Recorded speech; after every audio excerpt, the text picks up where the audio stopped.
buenos días. Como dijo la doctora Eliana,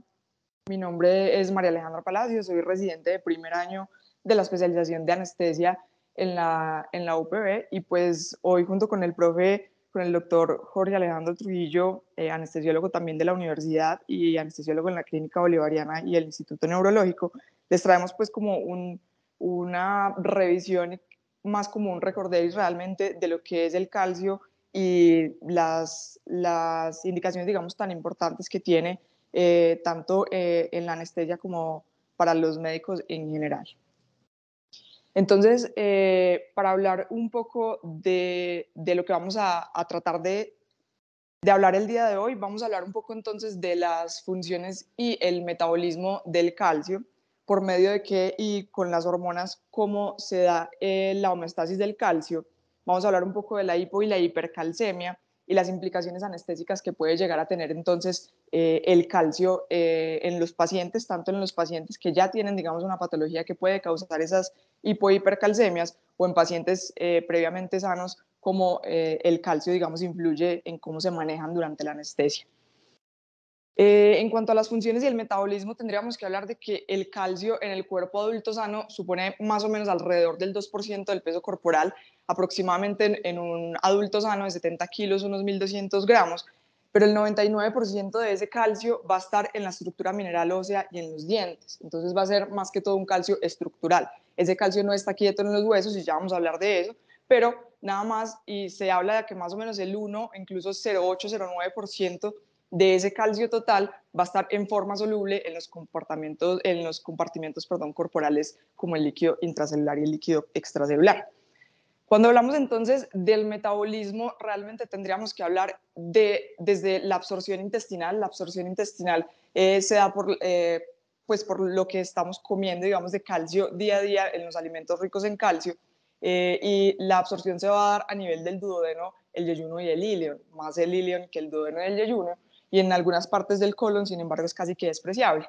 Esa absorción intestinal va a ser tanto por mecanismos pasivos, por medio de las diferentes concentraciones, tanto fuera como adentro, digamos, de esas mucosas, pero también va a ser por un mecanismo paracelular y activo transcelular mediado por la vitamina D, que sería pues el calcitriol. En cuanto a la secreción renal, tendríamos que la secreción se da tanto activa como pasivamente a través del túbulo contorneado distal, el proximal y el asa de Henle, y vamos a tener mecanismos en los que vamos a hacerlo activamente gastando ATP y también pues pasivamente de acuerdo a las concentraciones de calcio. Digamos que en esta parte es importante tanto la PTH como la vitamina D, y en el depósito vamos a tener más que todo una influencia de la PTH, no tanto en el depósito, sino en sacar, digamos, ese calcio del hueso por medio de los osteoblastos y los osteoclastos, y ese depósito se va a dar creando cristales de hidroxiapatita de calcio por medio del fosfato. Entonces, realmente si vemos en toda esta parte del metabolismo, vamos a ver que si uno hace las cuentas, aproximadamente estamos hablando de que alimentariamente vamos a tener aproximadamente 1 gramo de calcio en la alimentación diariamente. Sin embargo, pasa derecho, digamos, por la absorción intestinal más o menos 800 miligramos, una absorción neta de aproximadamente 200 miligramos, pero vamos a tener también una secreción renal de aproximadamente 200. Entonces vamos a ver que realmente lo que estamos hablando netamente del calcio es cero. No vamos a tener ni siquiera, no, pues en pacientes normales no vamos a tener un superávit o vamos a tener deficiencias generalmente, a no ser que haya disminución en la absorción o aumento, digamos, en esa secreción renal. Entonces, eso pues como en cuanto al metabolismo ampliamente, obviamente hay cosas muy importantes en cuanto a receptores y todo eso que intervienen, pero pues digamos que se escapan un poco de esta revisión. En cuanto a la distribución, entonces, vamos a tener tanto el líquido intracelular como el líquido extracelular. En el líquido intracelular vamos a ver que estaríamos hablando en orden de nanomoles, más o menos 0,1 milimoles litro, y en el líquido extracelular más o menos de 1,1 milimoles litro. En el líquido intracelular vamos a ver que ese calcio, poco calcio va a estar libre y la mayoría va a estar almacenado en orgánulos, como sabemos, por ejemplo, el retículo sarcoplásmico o el endoplásmico y las mitocondrias. En el líquido extracelular tendríamos entonces pues mucho más calcio, y aproximadamente el 50% de ese calcio va a ser un calcio ionizado. Y ya vamos a hablar, digamos, de las implicaciones de un calcio total y un calcio iónico, por ejemplo, cuando hablamos de tomarlos para clínicos cuando voy a valorar a estos pacientes. Esta distribución entonces se da, como les decía, la porción ionizada, que es la metabólicamente activa, que aquí está demostrada como la parte azul. Estamos hablando de aproximadamente el 50%, y el otro 50% se va a dar más o menos el 40% unido a proteínas, principalmente a la albúmina, y más o menos un 0.9, digo, un 9%, depende de donde uno lo lea, va a estar unido a diferentes aniones como el fosfato, y por ejemplo como el lactato. Entonces digamos que ahí hablamos de diferentes importancias de acuerdo a esa relación. Estamos hablando de una proporción más o menos 2:1, y esos cambios en las concentraciones plasmáticas o de proteínas se pueden dar tanto por las acidosis metabólicas, por las deshidrataciones, enfermedades por ejemplo hepáticas, que van a disminuir la cantidad de proteínas en plasma. Entonces, pues digamos, aquí les quería hacer una pregunta, si de pronto alguien sabe cuál es qué indicaciones o qué pasa, digamos, con el pH y el calcio.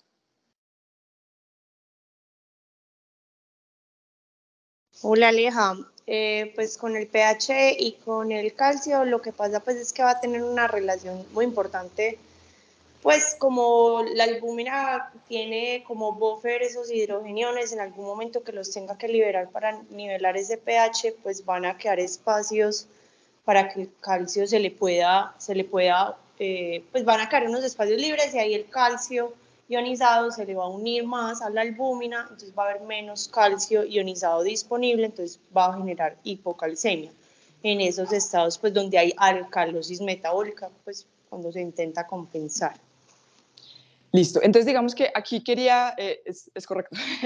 muy bien, aquí quería pues como traer, digamos, la importancia más que todo de diferentes cosas, como por ejemplo la cantidad de albúmina y el pH que tenemos en los pacientes. Entonces, cuando hay un aumento del pH, por ejemplo en las alcalosis, un paciente que está hiperventilando, vamos a tener mayor unión a albúmina de ese calcio ionizado, y vamos a disminuir ese calcio que está disponible, que es el metabólicamente activo para las diferentes acciones en el cuerpo. Entonces, digamos que esto es importante. También, obviamente, al revés, se da cuando hay disminuciones en el pH, vamos a tener entonces disminución de esa unión albúmina, porque los hidrogeniones se van a estar pegando a esa albúmina, y por eso digamos que la albúmina funciona como un buffer en caso de alteraciones en el pH.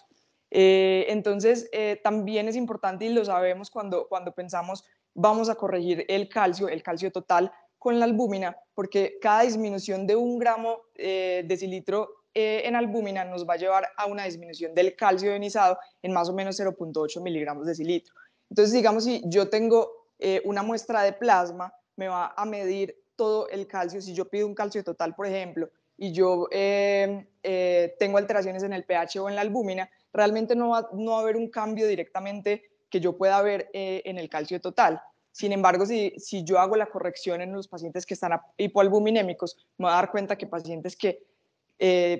podría clasificar como normales según la cantidad de calcio, realmente cuando hago ese calcio corregido por la cantidad de albúmina, vamos a tener pacientes generalmente hipocalcémicos. Entonces, es importante saber ese tipo de relaciones para poder hacer la corrección cuando sea necesario. Esta es la fórmula que está más ampliamente utilizada, digamos, en estos casos, que sería que el calcio corregido en miligramos decilitro sería igual al calcio total medido, el calcio total que me da el laboratorio, más 0.8, como les decía, la disminución del 0.8 por 4, que sería el umbral normal de la albúmina menos la concentración de albúmina. Entonces sería menos el déficit de albúmina que tengo en estos pacientes. Entonces eso es importante. Digamos que en la literatura uno puede hablar de ionizado versus calcio total, y se ve mucho como la indicación en muchas partes que se tome ionizado. Sin embargo, realmente el calcio ionizado tiene algunas dificultades. Es una muestra que es extremadamente lábil, es una muestra que se debe mantener a una temperatura correcta, y que aparte de todo se tiene que procesar muy rápido. Entonces, muchas veces, digamos que nos va a dar falsos positivos o negativos de acuerdo al paciente, y eso no nos va a dejar, pues, digamos, como hacer un diagnóstico adecuado. En cuanto al calcio total, lo que les decía, tenemos que tener en cuenta esas patologías en los pacientes, cualquier patología que cambie las concentraciones plasmáticas en las proteínas, un paciente con hepatopatía, un paciente que tenga proteinuria, todo este tipo de situaciones van a cambiar, digamos, ese calcio, pero no lo vamos a ver en el calcio total porque la máquina, digamos, me está midiendo todos los calcios. Sin embargo, el ionizado es el que tengo disponible realmente para las reacciones. En cuanto a las funciones, realmente podríamos hablar de todo, tanto en células excitables como no excitables, entonces realmente son todas las células del cuerpo, y vamos a ver que tiene implicaciones tanto en la actividad enzimática, las funciones celulares relacionadas, por ejemplo, con la división celular, incluso la muerte programada de estas células, la exocitosis, por ejemplo, de hormonas y la comunicación entre diferentes células. En las células excitables, y lo sabemos, digamos, desde anestesia, la importancia del calcio, tanto intracelular como el calcio ionizado, en la contracción muscular y la contractilidad cardíaca y la conducción nerviosa para la liberación de los neurotransmisores. Y en otros, pues, como sabemos, como cofactor de la coagulación sanguínea. Estas funciones van a estar mediadas por calcio, por canales y bombas y receptores. Hay diferentes tipos de canales y de bombas que lo que van a hacer es tratar de mantener una adecuada homeostasis entre el espacio extracelular y intracelular. Como les decía, intracelular vamos a tener concentraciones casi que nanomolares, pero dentro de los organelos vamos a tener altísimas concentraciones de calcio, y fuera en el líquido extracelular vamos a tener también muy alta concentración, lo que va a hacer que yo pueda mantener esa estabilidad de la membrana para generar, por ejemplo, potenciales de acción, contractilidad en el músculo y esos cambios, digamos, específicamente dentro de la célula que me van a hacer también, por ejemplo, salida del calcio del retículo sarcoplásmico. Vamos a tener entonces diferentes canales como los canales operados por voltaje, que de acuerdo pues a donde se localicen y a la sensibilidad y la rapidez con la que lo hacen van a tener diferentes connotaciones. Los canales operados por receptores y ligandos, digamos, que son importantes. Por ejemplo, el cerca, que sería asociado al retículo sarcoplásmico, que serían los canales de calcio dependientes de calcio. Entonces, en cuanto a funciones así ampliamente, en el músculo estriado-esquelético vamos a tener canales de calcio dependientes de voltaje, que lo que van a aumentar, digamos, es ese calcio, la interacción entre lactina, miosina y tropomiosina, y nos va a permitir la contracción muscular. Es importante, digamos, en los músculos y mucho más también en los cardíacos,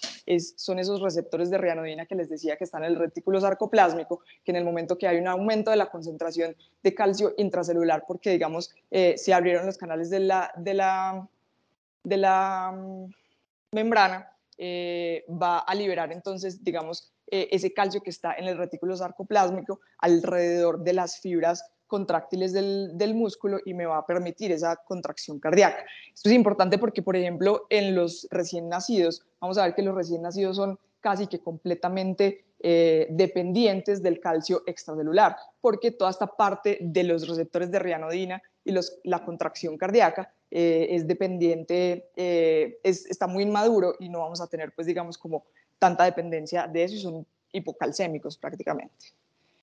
En el músculo cardíaco, como les decía, es exactamente lo mismo, solo que, pues, digamos que las implicaciones son diferentes, y en el caso, por ejemplo, del músculo liso para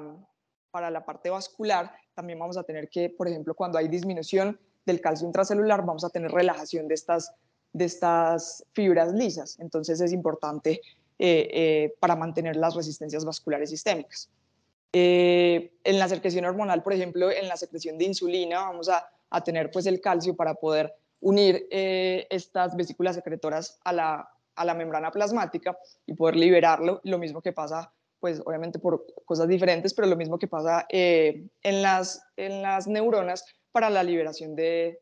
neurotransmisores. Entonces, eso es importante. Y lo que sabemos, digamos, en cuanto a que el calcio es un cofactor de la cascada de coagulación y va a ser necesario para convertir el factor 7 en 7 activado, el 9 en 9 activado y el 10 en protrombina. Entonces, digamos que hace parte de la coagulación, más que todo con los vitamina K dependientes, y a nivel de las plaquetas vamos a tener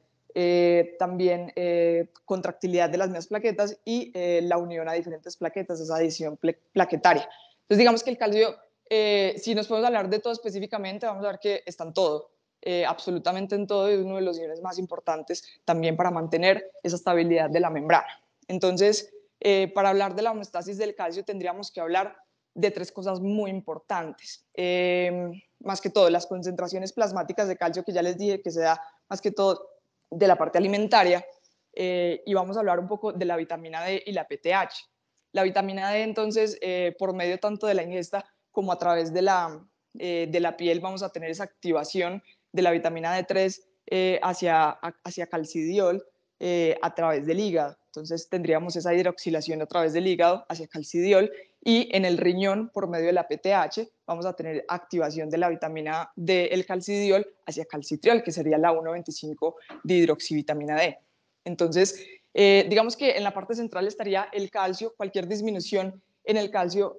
va a ser sensada por la PTH, por los receptores sensibles al calcio, que ellos lo que van a hacer es aumentar la producción y liberación de paratormona. La paratormona entonces va a actuar directamente en el hueso por medio de los osteoblastos, y los osteoblastos van a liberar diferentes hormonas y diferentes citoquinas, que lo que van a hacer es activar literalmente los osteoclastos para la resorción ósea. Aparte, el calcio, digamos, y la PTH directamente en el riñón, entonces vamos a producir la alfa-1 hidroxilasa, 1-alfa hidroxilasa, que va a convertir ese calcidiol en calcitriol, y ese calcitriol lo que va a hacer en el intestino es aumentar la cantidad de calcio que estoy reabsorbiendo, y va a disminuir ese calcio que estoy perdiendo a nivel renal. Entonces, en diferentes partes, como les decía, de esas tres partes del túbulo contorneado proximal, el distal y el asa de Henle, vamos a tener mayor reabsorción de calcio. Y ahí es importante, por ejemplo, que cuando aumento ya la cantidad de calcio, va a haber como un feedback hacia la paratormona, hacia la paratiroides, para producir menos paratiroides. Entonces, en condiciones fisiológicas donde hay aumento del calcio en una persona sana, debería haber disminución de la paratormona. Al igual que cuando hay también aumento del calcio, como también hay disminución de esa actividad de la paratormona, va a haber menos actividad también de la vitamina D, porque no se está hidroxilando a nivel del riñón. Entonces, digamos que este es como el eje normal, y todas las hormonas tienen mucho que ver organizando, digamos, la hormona anterior, como un feedback que se da negativo en este tipo de casos, y es importante, digamos, para entender esa patología. Como les decía, entonces de la paratiroides va a tener esos receptores sensores al calcio, va a tener una semivida extremadamente corta, de más o menos, de acuerdo a donde uno lea, aproximadamente unos 2 a 10 minutos, desde la producción hasta su captación hepática y liberación a nivel renal, y ese calcio iónico va a ser el mediador más importante para la secreción y la inhibición de la PTH. Va a tener un efecto rápido, como les decía, en la activación de células óseas, que es la liberación de esas sales de calcio que están en la parte superficial del hueso, y un efecto lento que se puede dar en varios días, que es la proliferación de osteoclastos por medio de los osteoblastos. Va a disminuir también entonces la excreción de calcio, como les decía, a nivel renal, y va a estimular la actividad de la alfa-1 hidroxilasa, y de forma indirecta por medio de la vitamina D aumenta entonces la absorción de calcio a nivel del intestino. Otra, digamos que las dos más importantes entonces sería también la vitamina D, que como les dije se dan las dos hidroxilaciones tanto en piel, en hígado como a nivel renal, y lo que va a hacer entonces es estimular la absorción intestinal de calcio por medio de diferentes canales. Va a estimular la resorción ósea de calcio y fósforo por activación de los osteoclastos, y va de forma indirecta a inhibir también la PTH por medio del calcio. Cuando sube el calcio, inhibo la PTH.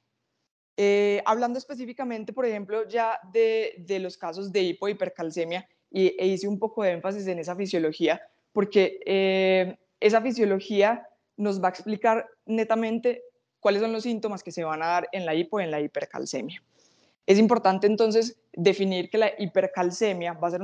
una concentración sérica de calcio, más de 2 desviaciones estándar superior de la media normal. Un calcio total mayor a 10,5 y un calcio iónico mayor a 5,25. Como les decía, es una relación aproximadamente de 2 a 1. Sin embargo, pues no hay una gradación sistemática que comúnmente se considere, pero clínicamente se considera entonces una hipercalcemia leve con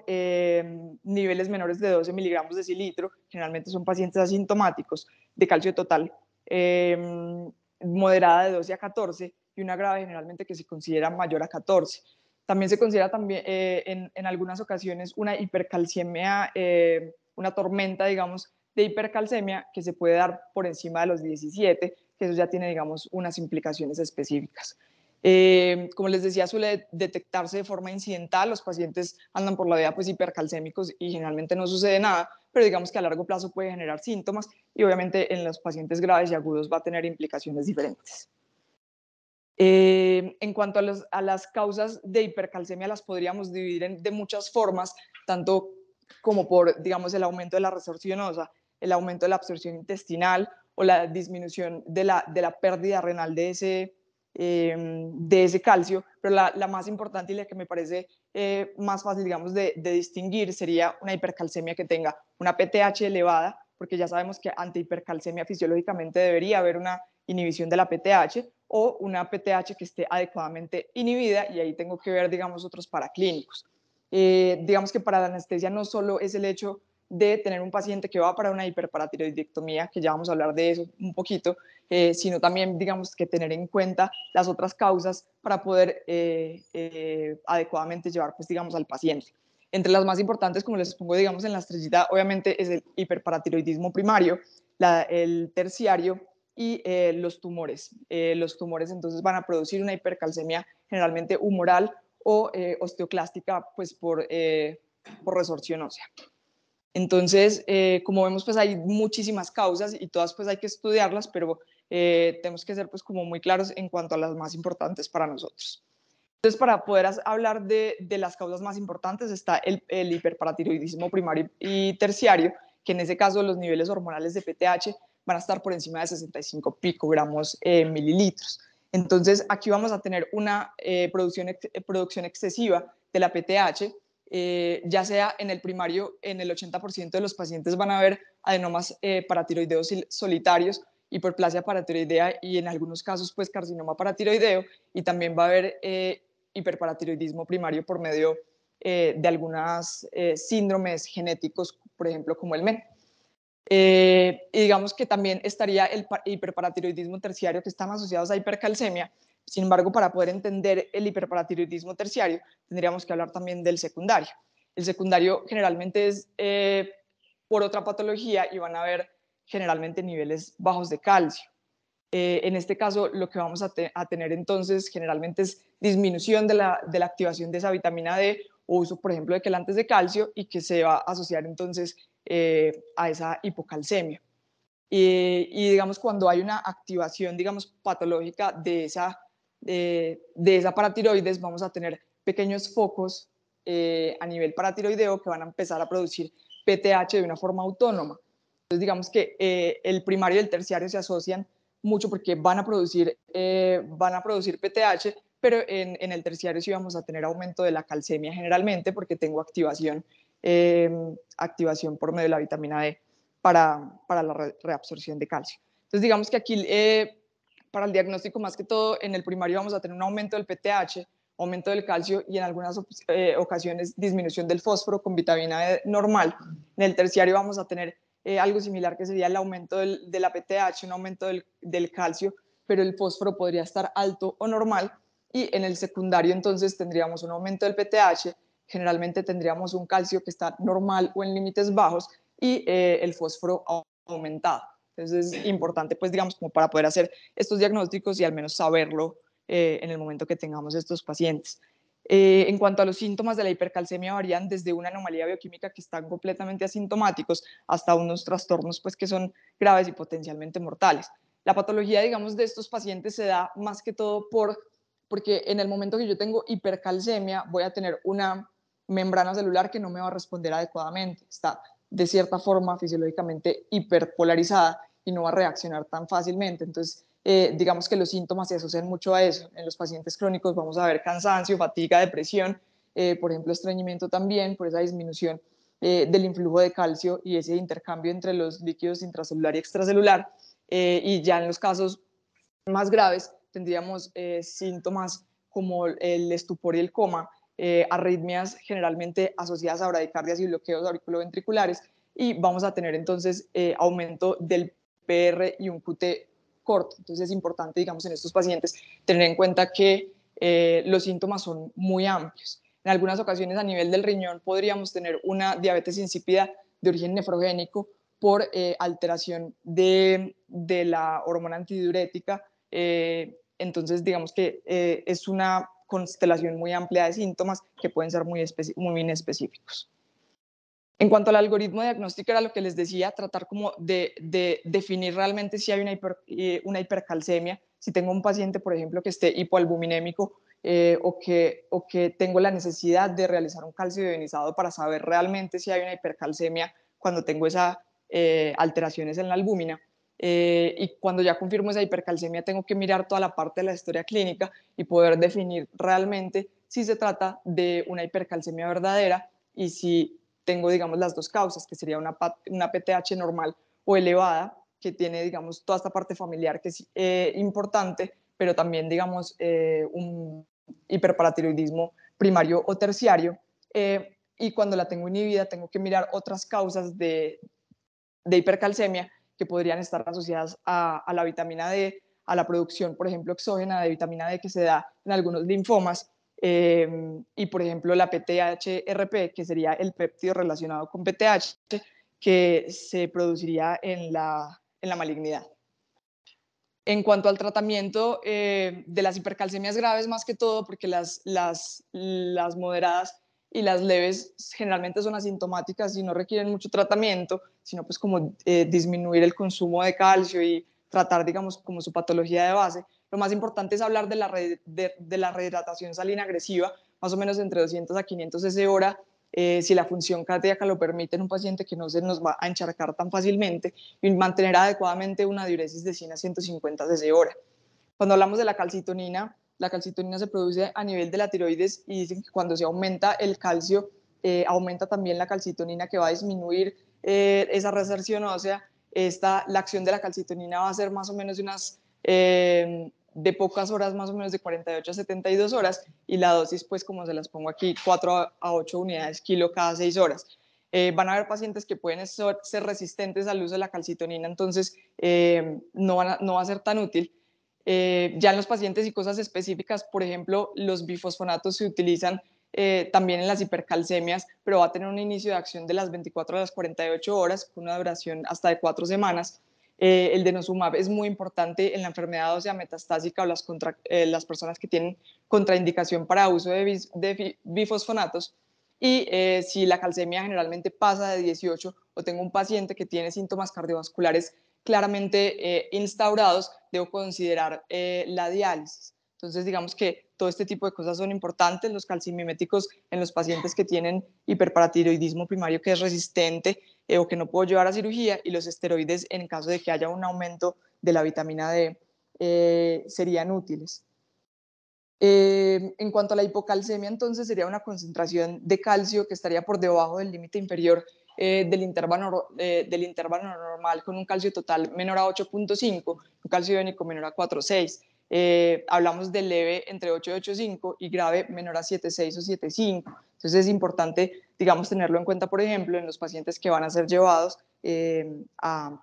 paratiroidectomía o tiroidectomías parciales o totales, porque pues digamos que en cuanto al tejido es difícil diferenciarlo en algunas ocasiones y nos podemos llevar la paratiroides en pacientes que no lo estamos planeando. Es importante decir que la paratiroides realmente, cuando hay resección de una sola glándula, generalmente se mantiene una adecuada homeostasis. Sin embargo, cuando ya estamos hablando de resección, por ejemplo, de más de 2, 3, incluso la paratiroidectomía total, tendríamos alteraciones importantes del calcio y hay que preverlo en estos pacientes.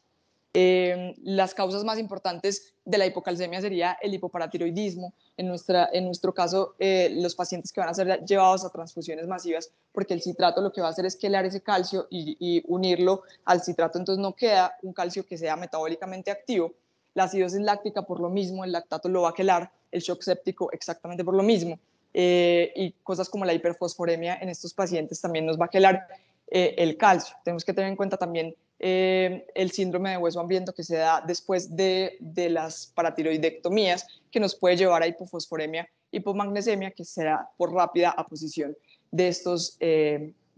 iones a nivel óseo. Y obviamente también cualquier cosa que altere la vitamina D, como las deficiencias, pues, o que no se dé una adecuada activación, por ejemplo, en la enfermedad renal.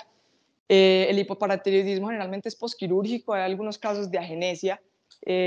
pacientes que nacen sin paratiroides, y es importante tenerlo en cuenta para hacer una adecuada suplementación de ese calcio, como les decían los neonatos, por ejemplo, que son casi que dependientes de ese calcio extracelular. Se puede dar por destrucción por radiación o pacientes que tienen resistencia intrínseca al PTH. Se asocia más que todo a hipocalcemia crónica, pero también pueden haber algunos casos agudos, por ejemplo, en los postquirúrgicos, cuando lo saco de una, entonces es importante. Y se da con una PTH que es baja o irrastrable y una calcemia generalmente baja. En cuanto a la clínica, podríamos tener síntomas leves como irritabilidad neuromuscular, y se da por lo mismo. Tengo una membrana que está mucho más inestable, entonces digamos que puedo tener activación de esta membrana mucho más fácil, lo que me va a llevar, por ejemplo, a signos como lo que ya sabemos de Chebostek y el signo de Trousseau, que se da cuando aprieto el manguito por encima de 20 milímetros de mercurio por encima de la sistólica, que lo que va a tener entonces es una contracción carpopedal. Puede llegar a ser extremadamente grave y producir, por ejemplo, tetania, convulsiones, edema papilar, alargamiento del QT y muchas otras cosas como el bloqueo auriculoventricular, incluso hipotensiones sostenidas, por ejemplo, en cirugía, que voy a poner diferentes medicamentos que van a alterar más ese metabolismo del calcio. Y para nosotros es importante, por ejemplo, el laringoespasmo, el broncoespasmo asociado a esa hipocalcemia en esos pacientes quirúrgicos principalmente. En cuanto al algoritmo de diagnóstico, es mucho más simple. Si tengo una hipocalcemia, tengo que mirar realmente si tengo una hipocalcemia verdadera, y al momento de tenerla confirmada tengo que mirar el magnesio, porque el magnesio lo que nos va a producir, digamos, es cierta resistencia a la PTH, creatinina por la alteración de la activación de la vitamina D, y ya digamos que toda esta parte de la cantidad de fósforo es mucho más en los pacientes crónicos, y que tengo que mirar, digamos, como diferentes alteraciones que ya tienen, digamos, unas implicaciones mucho más largas en estos pacientes. En cuanto al tratamiento, generalmente lo que vamos a tener es en las hipocalcemias graves, vamos a tener cuando hay menos de 7 miligramos de cilitro, tenemos que hacer un tratamiento rápido con esa reposición de calcio, y la parte más importante es ese bolo inicial del calcio, que sería aproximadamente 1 a 2 ampollas de 10 mililitros en 250 cc de dextrosa en 10 minutos, que se puede repetir más o menos a los 10 minutos o incluso hasta la hora. En estos pacientes que generalmente son secundarios a paratiroidectomía, tenemos que continuar con un influjo continuo de calcio. Aquí les dejo pues cómo se podría realizar esta dilución, y siempre debo considerar la hipomagnesemia y reponer el magnesio cuando sea necesario, porque entonces puedo corregirlo, pero realmente voy a tener pacientes que son resistentes a este tipo de tratamientos. Se debe continuar hasta que sea posible definir el tratamiento tanto oral como con calcio como con vitamina D, y pues estas son más que todas las dosis, que es importante tener en cuenta que una ampolla de gluconato nos va a dar más o menos 90 miligramos de calcio elemental, para tenerlo en cuenta y tratar de no hacer diluciones que tengan concentraciones mayores a 200 miligramos de calcio elemental en 100 mililitros de dextrosa. No usar cosas como el lactato, porque lo vamos a quelar y se va a precipitar. Y digamos que esta es como la última parte, y es algo extremadamente rápido realmente, porque entendiendo, digamos, toda la fisiología del calcio, vamos a tener también, por ejemplo, el uso de diferentes medicamentos en anestesia que nos podrían llevar a esas alteraciones en el calcio en pacientes que ya tienen la patología, que ya están predispuestos, digamos, para generar hipo e hipercalcemias, que tengo que tener en cuenta, pero también, digamos, alteraciones que me pueden generar en pacientes que están previamente sanos. Digamos que la literatura es amplia y no es muy específica, pero digamos lo que les hablaba, por ejemplo, del pH, o cuando va a haber una hemodilución voy a tener una hipocalcemia relativa, entonces no voy a tener la cantidad de calcio necesario. En cuanto al propofol, se ha estudiado de diferentes formas esa inhibición plaquetaria que puede llegar a generar y se ha estudiado y se ha encontrado que está mediada por la disminución del calcio intracelular. En cuanto a los agentes inhalados, digamos que directamente los agentes inhalados serían bloqueadores de canales de calcio, lo que nos va a producir entonces disminución de ese calcio intracelular y esas alteraciones hemodinámicas que se dan cuando con los diferentes agentes inhalados, más que todo con los más viejitos, con el alotano, pero sin embargo también es importante, por ejemplo, con el isorane. En cuanto a el bloqueo neuromuscular, es importante tener en cuenta que puede tener dos acciones, tanto antes de la producción del estímulo como después, y lo que voy a tener entonces es que la hipercalcemia puede antagonizar los bloqueadores neuromusculares no despolarizantes y potenciar el bloqueo de la succinilcolina, pero la hipocalcemia también puede prolongar esa acción de los bloqueos neuromusculares.